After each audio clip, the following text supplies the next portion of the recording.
Hey guys, welcome back to another video. So this video is going to be my match preview for Sheffield United going away to Loftus Road. So just before I start the video, make sure to drop a like on it. I'm going to aim for 8 likes like I normally do. If you guys can hit that, that would be excellent. And if you see it and it's below, let's say 10, just hit the like on it just to extend that target. Also, hit the subscribe button and also hit the bell notification button so then you never miss an upload. So the opposition, QPR. In the summer, they've got a new manager, which is Steve McLaren. Now, a lot of you guys will know him because he's got success in the Championship before with Derby County. As far as I'm aware, it's nobody else though. So with Derby, he got playoffs twice, possibly 3 times. And he does do quite well, but he does need a good squad to do it normally. From what I know of, he does just sit down. I'm pretty sure he sits in the stands normally and he just tells his coaches what to do. I'm not sure whether he's changed his management style or whether I'm being an idiot, thinking of somebody else potentially. He's signed one player because, as far as I'm aware, QPR are under a transfer embargo. They've got to pay about 40 million to have it lifted, which is insane. It's absolutely insane. But that's what happens when you hire Harry Redknapp as a manager and it doesn't work. The player that they've signed there is quite a good one. It's called Leisner. I'm not 100% how to say it. He's a centre-back and he started the first game for them of the season against Preston. Not sure whether it or away or home. And they only got a 1-0 loss. And that Preston side is a very good one. They've recently added Brandon Barker to a host of pacey wingers. And Preston could do very well this season. So, you know, only losing 1-0 to them is quite a good result. Let's have a look at my sheets. I always have a sheet. Yeah, sorry for not a huge amount of insight, but they do have Luke Freeman, who is a fantastic player in the Championship. I'm pretty sure they got him from Swindon, I want to say, and he's probably the main player, especially in an attacking sense, because he pulls all the strings for him. And when you've got players like Silla up front and Smith, you know, he has got a lot to do because they're both target man. And QPR's style of play, basically, they either get it out to the wings, cross it onto Smith's head or Silla, or they have Luke Freeman pulling all the strings for them. And occasionally one of the wingers taps into that. But Luke Freeman is probably the most integral part of the squad for them. And then they've got Massimo Luongo and Scowen in midfield. I'm pretty sure Scowen was the player who literally called himself a rat, or it was something like that in midfield, just clearing up the balls, offloading the ball to the more forward-thinking players, and just being like N'Golo Kante sort of thing. Luongo, I'm not really sure what sort of player he is, to be honest. I think if I had to give him a bit of a comparison, to be something like Coots, as far as I'm aware, just spraying the ball around, occasionally making a run forward sort of thing, just controlling play generally. I think I've spoken enough about QPR because I'm not sure whether I'm making myself sound like an idiot or not. I have researched them, by the way, but it's QPR, there isn't a huge amount to say about them. So, important news coming out to Sheffield United over the last day. Lee Evans has gone to Wigan and a loan deal which will be made permanent in January, so he's not really going to be playing football for Blades anymore, is he now? But Chris Wilder has lined up a replacement for him. Rumours are that it's Oliver Norwood. Not 100% sure yet on who it actually is. And it's not going to be announced until after tomorrow's match, as far as I'm aware. It's probably going to be Sunday or Monday. So we'll have to wait to see who it actually is. But Lee Evans has gone for a profit to Wigan, which is a good move, for, I believe, because he's been decent for us, but he's never really been a standout player, other than in the one game which I've spoke about a couple of times, the match where he took Middlesbrough apart pretty much. So the words from Chris Wilder is that he's lined up a replacement. There'll be 2 signs by Monday, and he's happy that Coots is coming back. He virtually said that Lee Evans was Coots' replacement for the time being, and it worked. It certainly did work, but I don't want us just be getting little mini standings for Coots. I want us to get a proper player that could potentially replace him even when he is fit, because obviously he's not the youngest of players, and I'm sure that Chris Wilder will know that himself. But we could do with more of a permanent player rather than just Lee Evans coming in for half a season. So Chris Wilder's also said as well, just before I start talking about the actual squad. He said that he's found a couple of strikers and it's just choosing the striker now. So we've gone from having no options that fit the budget to having a host of options, and Chris Wilder doesn't know which one to choose. If you ask me, that sounds a little bit like he's contradicting himself, but I'm just going to wait and see what happens. I'm not going to moan about Wilder because he's done dreams for us over the last 2 years, and I'm expecting him to do some more dreams this season. So the players will want to be making amends after the 2 losses that we've had. Obviously 3-0 against Middlesbrough is unacceptable, especially against a divisional rival. Fair enough if it was like us against Chelsea, for example, in the Premier League, but it's a divisional rival which we should be competing with. With QPR, they've lost their match as well, but they've only lost 1 match and they've got a new manager. So as much as McLaren will be wanting to prove himself, Wilder will know that he needs to. Wilder will know that he doesn't want the fans to get onto his back. As much as we'll love him, we obviously acknowledge the fact that we had a bad end of last season and we're starting this season off badly so far. And we need points on the table. We've had 2 matches, 0 points. Let's not make it 9 matches. What am I saying? Let's not make it 3 matches and 0 points. Let's get into my predicted 11. This video's dragged on enough. So you guys are going to be expecting me, or some of you guys might be expecting yourselves to be thinking that it's going to be about 9 changes in the lineup, only a couple of players are going to stay. But I've made 3 changes to the lineup.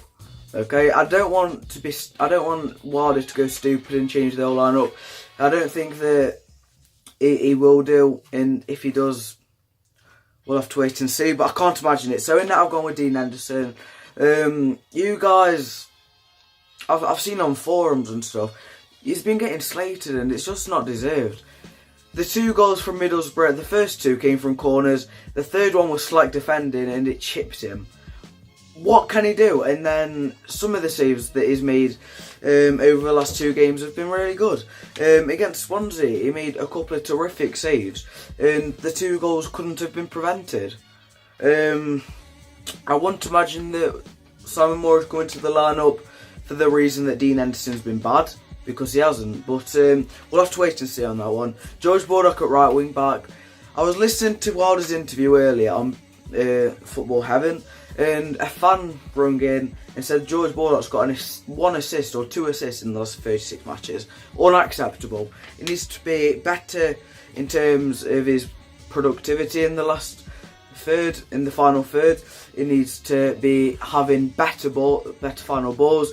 Yes, he makes very good runs down the line. Yes, he gets us forward, but it's well and good saying that. I want him to be getting balls into the box and getting Leon Clark, David McGoldrick, Billy Sharp goals.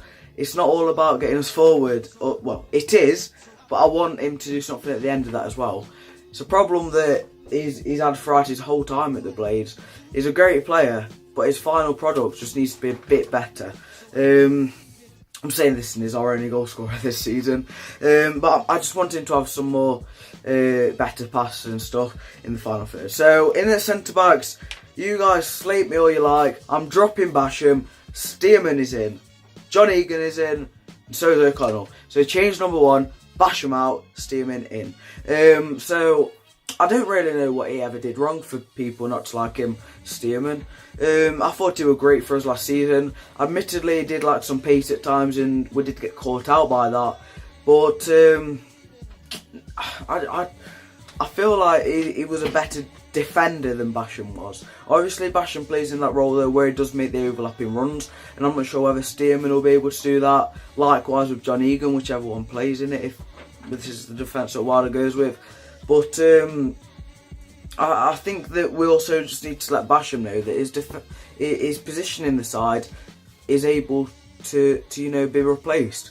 I know he's been here for like 6 years now, and he should already know that. But I don't think that his defensive play was good enough in the last match, and that cost us. And Wilder ended up putting him into a role as like an anchorman, putting Egan and O'Connell into the centre-back positions as a duo, and that's what worked for us. So whether Wilder does decide to change the formation, we don't know, but for now I'm going with the same formation, different centre-back trio.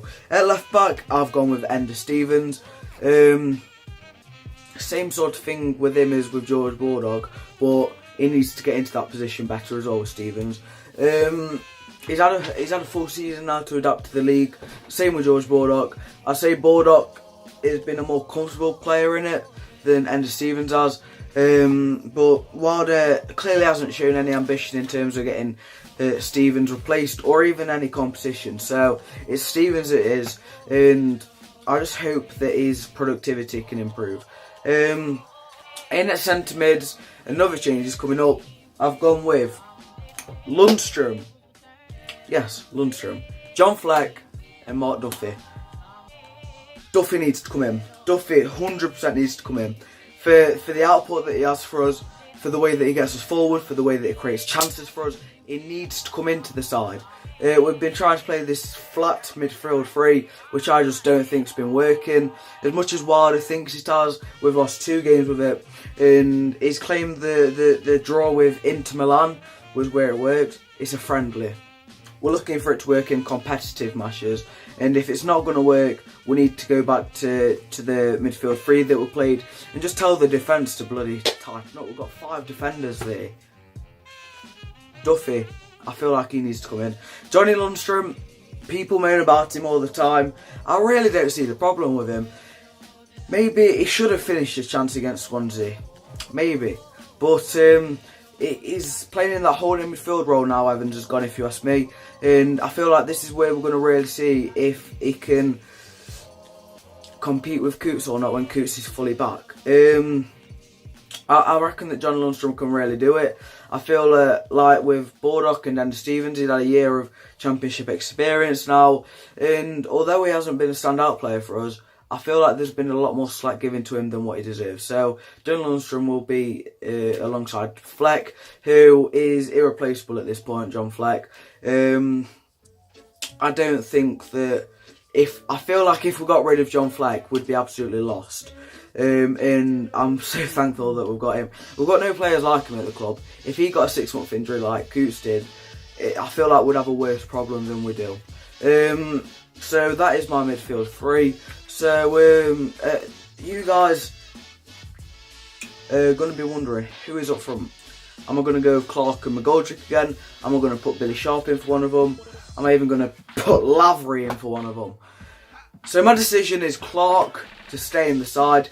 I feel that his output may not be the best in terms of goals, but his runs in behind, ones that no other player's been doing for us. And no, he hasn't been finishing his chances, but he's been getting into them positions unlike anybody else in the side. David McGoldrick, I haven't seen him making any runs in behind that's been promising. We've got no attacking midfielder to be doing it, and I feel quite sorry for Clark because obviously last season he carried us in so many matches, and it looks like he's going to be doing the same again if we don't sign a striker. The other striker I'm going with is Billy Sharp, in case you couldn't have guessed, because I've already had a little moan about McGoldrick. McGoldrick it'd fit better in that Duffy role, if you ask me, because he does track back, McGoldrick does, and he's got good creativity, but you just don't see him really getting them chances to be finishing. And yeah, I wouldn't mind seeing him in that attacking midfield role, to be honest. Just try him out for a game, especially against Hull on this match that we've got on Tuesday in the Cup. Just give it a try. So Billy Sharp is a clinical striker, alright? As much as you guys might think he's not, he is. He had a lot of bench appearances last season. He didn't start huge. He did start quite a few actually, but he started about half of them, I think. He started about half the matches, and it feels more important this season than it did last season to me. Because we obviously had Donaldson last season.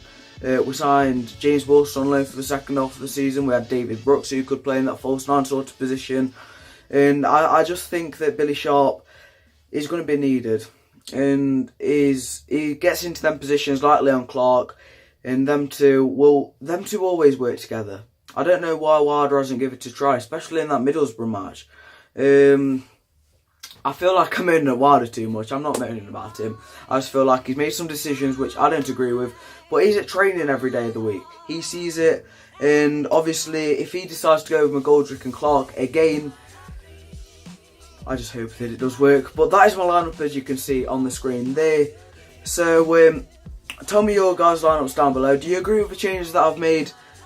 Tell me down below. So this match is ones where we need points, whether it's a draw or a win. I'm hoping that we can come away from Loftus Road with points. I'm not going because I'll have work and I won't be able to get back in time. So guys, like, subscribe, enjoy the rest of your day.